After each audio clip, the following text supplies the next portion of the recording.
Chua huche than lam dok ten lam sam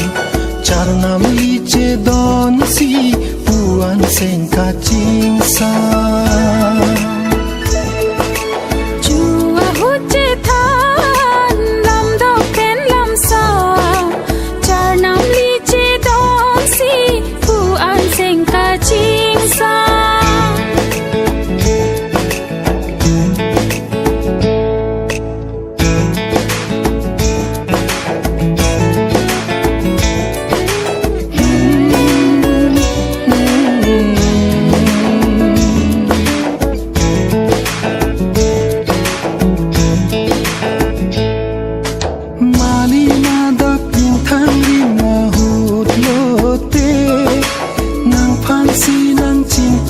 Cari jine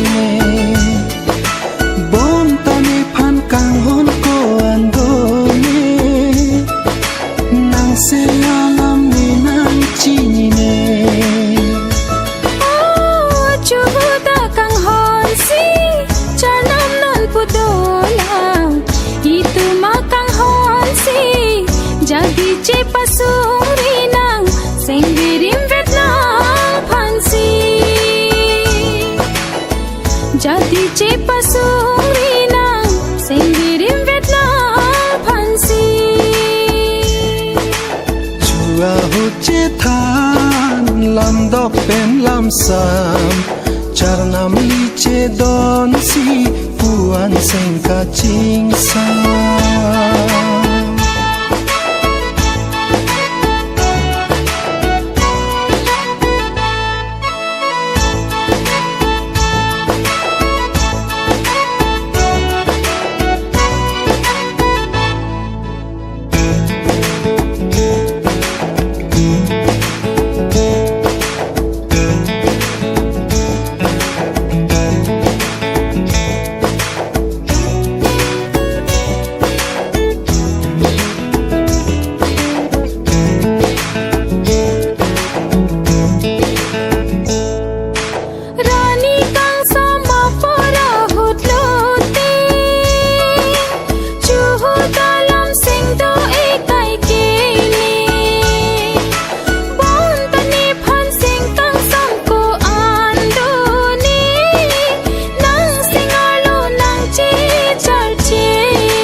dam tani neche the doti ke